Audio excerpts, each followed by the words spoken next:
So today we'll start with our practical where we are going to install Ubuntu into our system while using this VMware Workstation 10. Okay, so first of all, we'll click on create. Then after you have to select the typical option from this two options. So click on next. Then from here you have to select the ISO file which you can download this file which is like link is attached below. You can go either to this site where you have to just click on this ISO image so that you can see this image will download, and just you have to use this ISO file. Okay, then after that we have to install the Linux. Okay, and in that Linux we have a version which is Ubuntu 64-bit. Make sure you choose this only. Okay, so just click on this and move next. Then whatever name is given, you can either rename it or you can go with that name also. It is fine because it's just the name of your whatever virtual machine you are installing.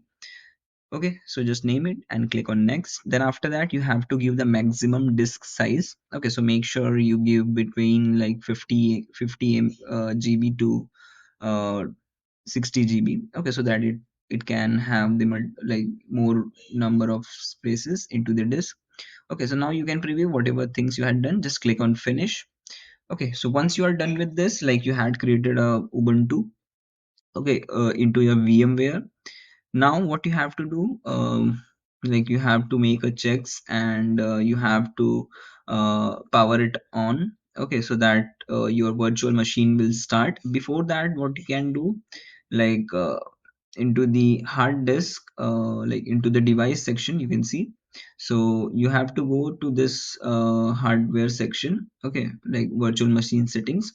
So in the CD or DVD panel, you can see, just click on that of CD DVD. Before that you have to do this processor where you have to add 2 and 2 processor. uh, just below to that, click on that add. Okay, cancel it, click on add. Okay, now you are done with this. Now you can power on this virtual machine. Okay, once you are done with this, like adding the processor and all. Okay, so because ISO file we had taken, so we don't need to add that ISO file into the CD DVD. So once you are done with that, you can see this all logs will start running.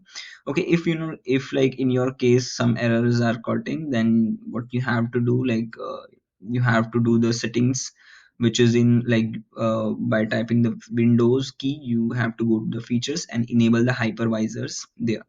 Okay, now you can see this screen where you have to click on this, then click enter. Okay, so after clicking OK, just click accept. Then after that, click OK. Then here you have to choose this by using space. Click on space and click on OK. Then from here you have to select the local media. Okay, once you have, yes, you have to click space, then OK. Then click on local media, click on OK. Then after that, click on yeah no, and after that, okay, now you can see like it is installing, so make sure you wait here. Okay, do not press like any enter. Okay, now you are see like it is done. So just click on enter. Then here you have to choose the password, which is of at least 6 character long. You can see 1 2 3 4 5 6. It's fine so that you will remember. Okay, just click on OK. And after this, you have to select automatic. To select in this, you have to press space bar. Okay, then like you can switch between the static and automatic. So for this you have to select automatic. No need to configure anything, just click on OK. And in this step also we have to select both as automatic. Okay, so make sure you had to in that automatic step. Okay, now we have to select the geographical area, which is like our, we'll select the Asia as, and in the city we'll select the we get the, like to get the actual time zone, we have to select the like nearby. So we'll select the Calcutta option into this. So let's go to the Calcutta. Yes. Okay. So now click on OK. Then once you're done with this, so for this we have to use like by using NTP as a network type. Okay, like for network we like will using this. So just select this NTP, and you have to select the option which is OK by like by using that arrow keys in your keyboard. Okay, and we'll click on OK. Okay, so like this is a step where like you can configure your system timing. Okay, so like once you are done, just click on OK. Then from here you have to click on install Xen server. Then your installation process like will start, and you will be able to like see all the process steps which is like doing.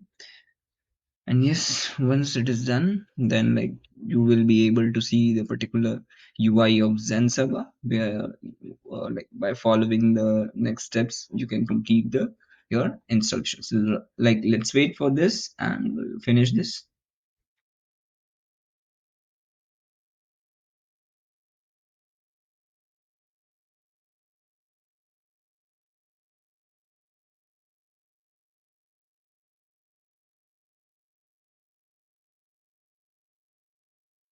Okay, now you can see our installation is done. Then click on this OK, and once you're done with this installation, just click enter OK.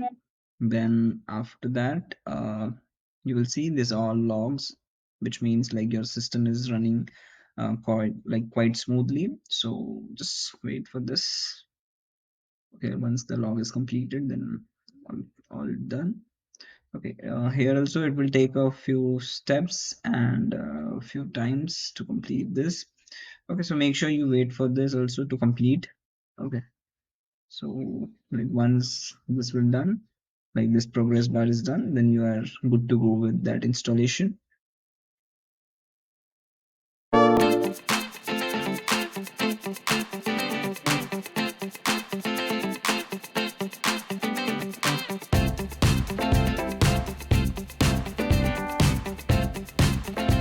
Okay, now you can see the installation is done.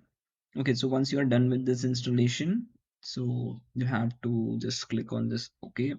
Like whatever steps is it like gives the basic steps where you have to install. Just you are So once you are done with this step, which I had shown you in the video, so after this, what you have to do, just click on the next, which is enter. Then inside this, like you are done with this installation, then you have to come into the Xen Center software. You will find the link in description where you can install this software. So what you have to do, you have to enter the username and password. Okay, and you have to select like this by default IP like server address, and just click on this add. Then you will see this will attempt to connect with that with your Xen server. Then once you are done with this, like you are done with the Xen server installation. So this is all about the installation of Xen server. You had seen all the steps which I had performed in this video. So yeah, that's for all. Thank you.